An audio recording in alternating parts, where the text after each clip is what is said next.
All right, we are going to talk about section 3.5 right now, solving quadratic equations by completing the square. This chapter is quadratic equations and quadratic functions, and so the next two sections are going to be just other ways that we can solve quadratic equations. This way, called completing the square, is a pretty useful way, especially to find the exact solutions. So if we don't want the decimal approximations, but we want the exact solutions, which usually involve a square root, that is not a perfect square, then we can use this method to do it.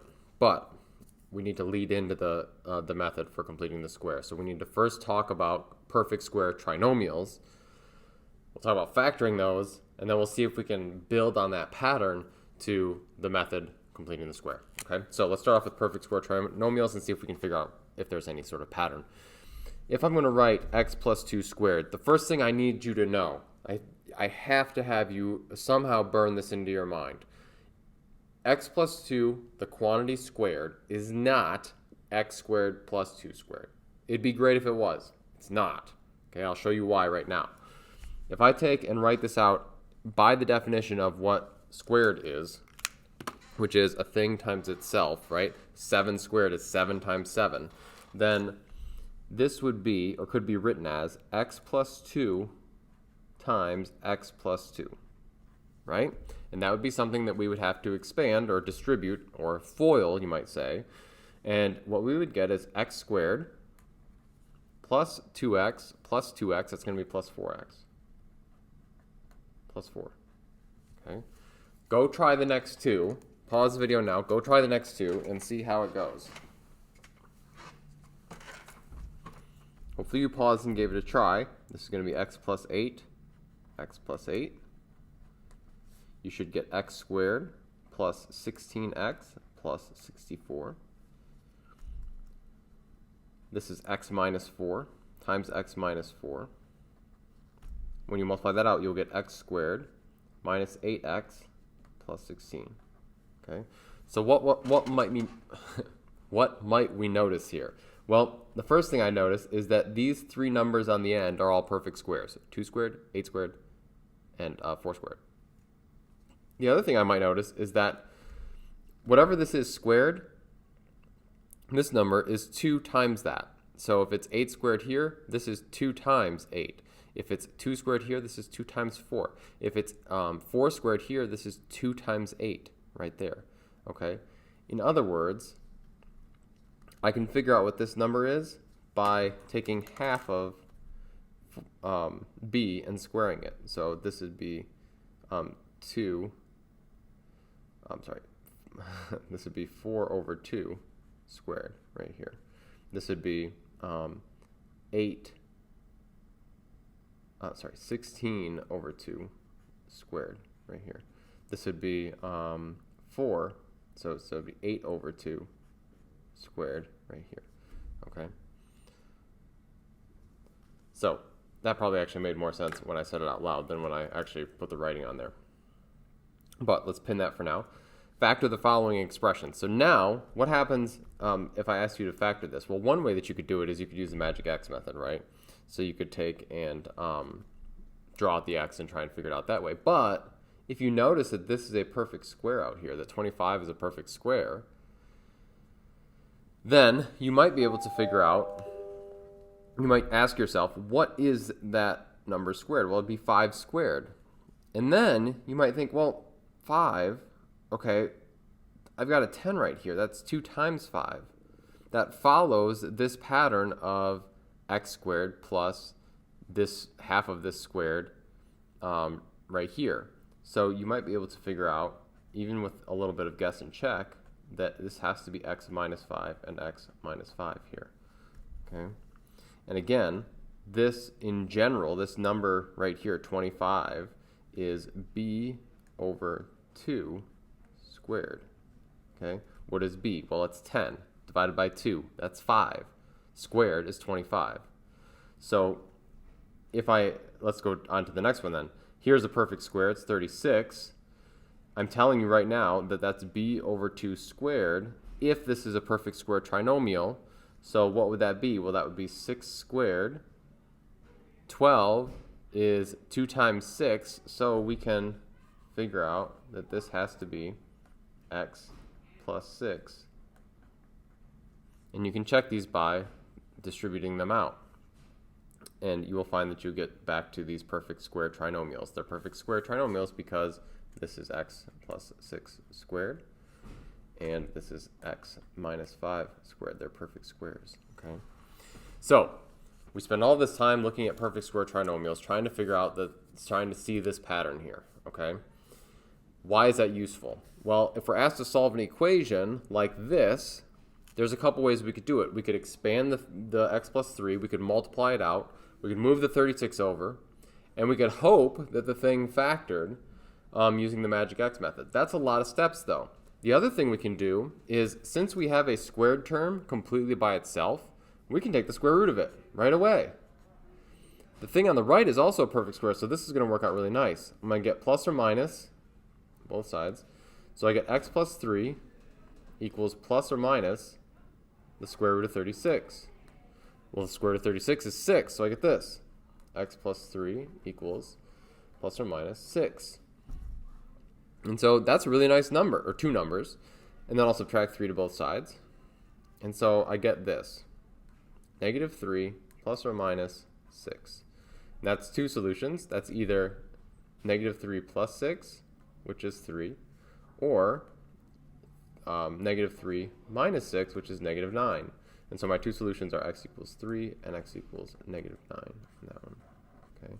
But the reason that that worked out so nicely was because I could just square root right from the beginning. Otherwise, I've got a lot of steps before I get to the point where I've actually got solutions. Okay. So how can we leverage that?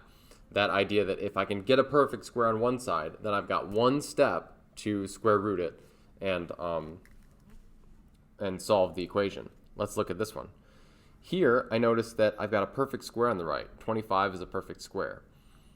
If this was also a perfect square, then I could square root both sides as my first or second step to get x by itself.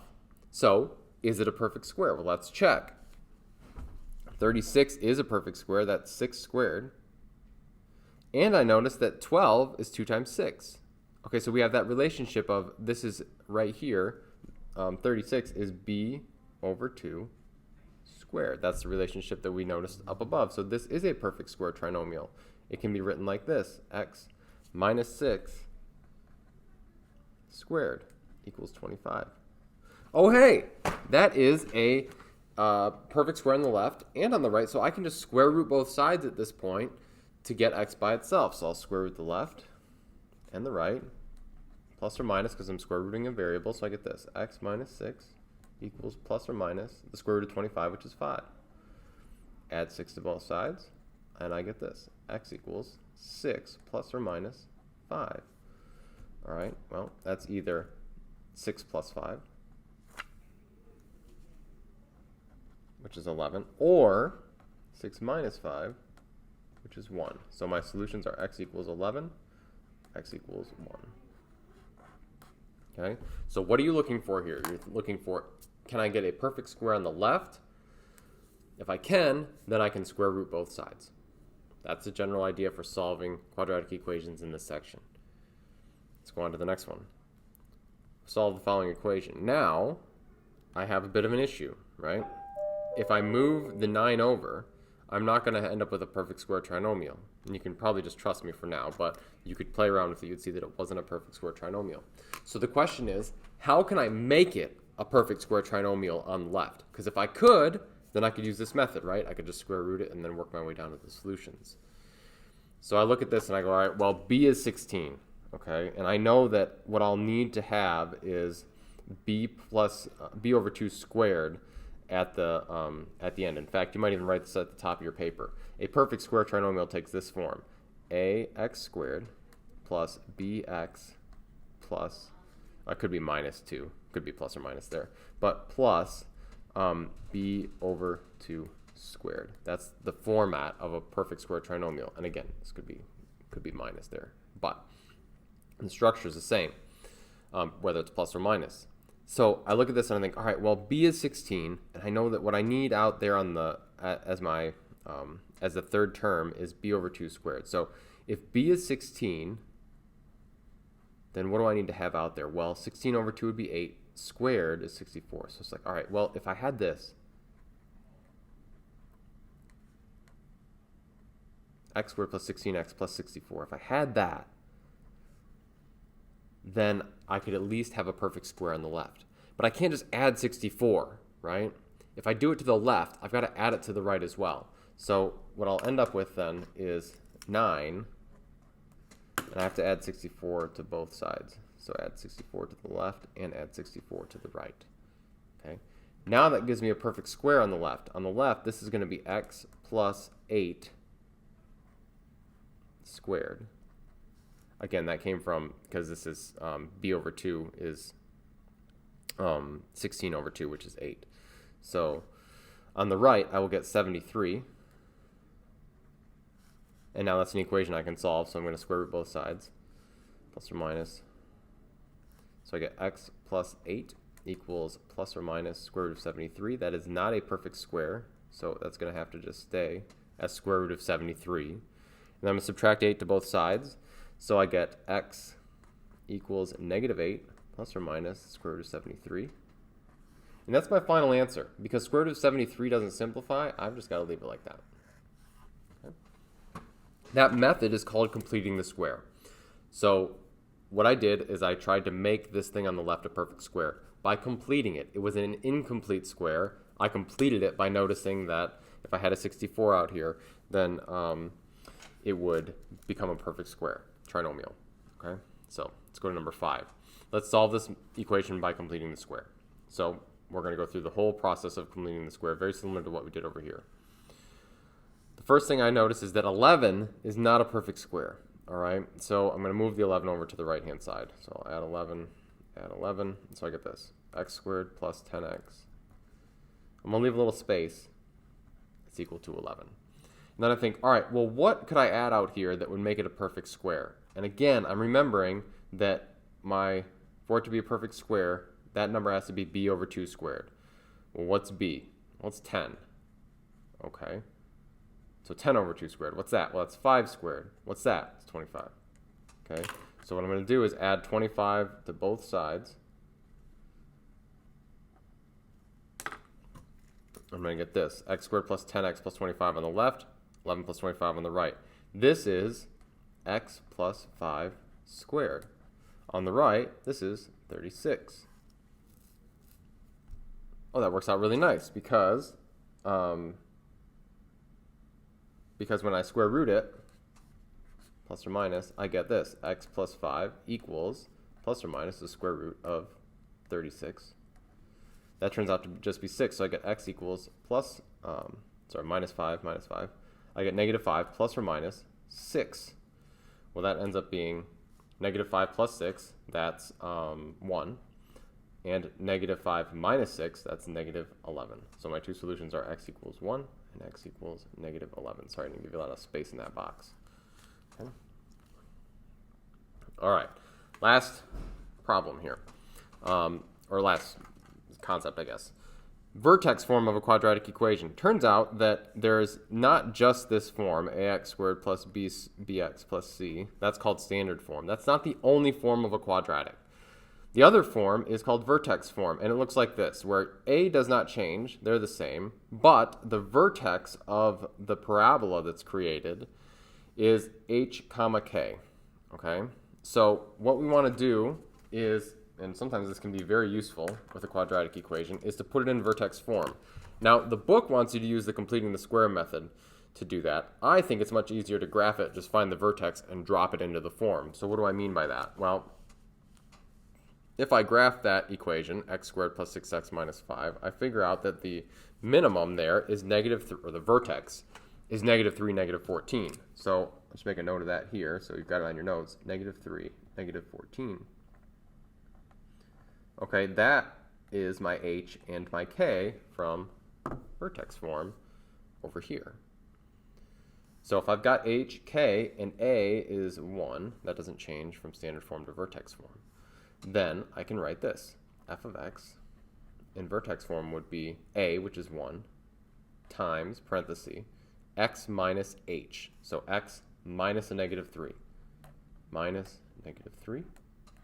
squared plus k, so plus a negative 14, that's minus 14.